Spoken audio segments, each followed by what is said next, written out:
This is The Space Shot, episode 207 for December 7th, 2017. Apollo 17 and Galileo. Hey everyone, welcome to The Space Shot, your daily space history, pop culture, and news fix. I'm John Mulnix.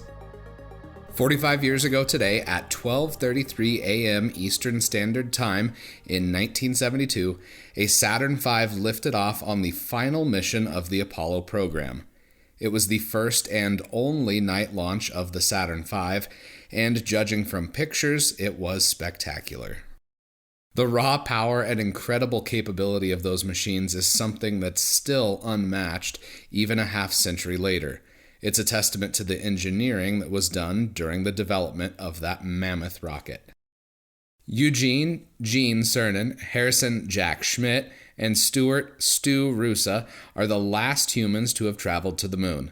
Cernan and Schmitt spent more time conducting EVAs on the surface of the moon than during any other Apollo mission.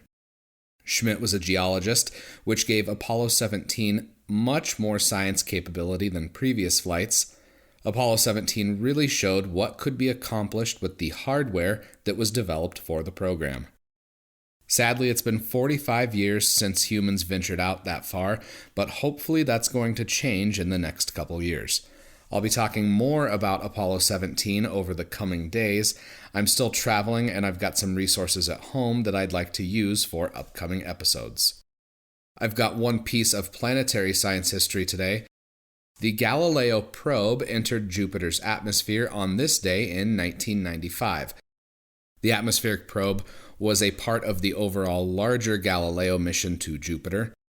The probe experienced extreme heat during the entry into the Jovian atmosphere, with temperatures reaching nearly 25,000 degrees Fahrenheit, which is way hotter than the surface of the sun.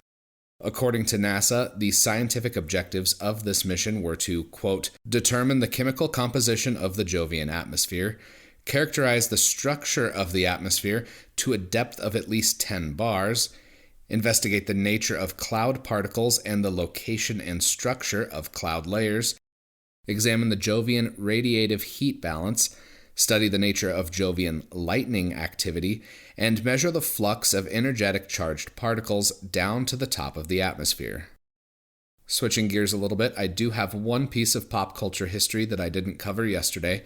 On December 6th, 1991, Star Trek: The Undiscovered Country released in theaters. This is the first movie I remember seeing in a theater, and as my friends would probably laugh right now because they're sitting here with me while I'm recording this, that's probably not a surprise to them because I'm a giant Star Trek nerd. Christopher Plummer was fantastic as General Chang. The dinner scene with Klingons quoting Shakespeare is one of my favorites. To be or not to be? That is the question which preoccupies our people, Captain Kirk. We need breathing room.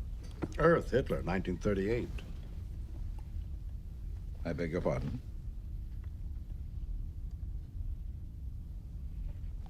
Well, I see we have a long way to go. We must do this again sometime.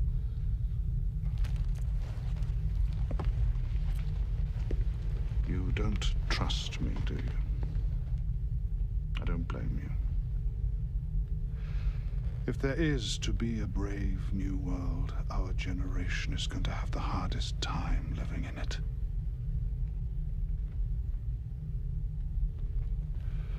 Captain Spock, Chancellor. Madam. Captain. Well, most kind. Parting is such sweet sorrow. If you could see the looks they're giving right now, you'd probably be laughing just like Andy and Tyler are right now, so be quiet. I hope you enjoyed today's podcast. Do me a favor, since you're still here and I've got your attention, leave a review for the podcast on iTunes. iTunes reviews are the podcasting equivalent of water and oxygen for astronauts during a spaceflight. They're absolutely necessary.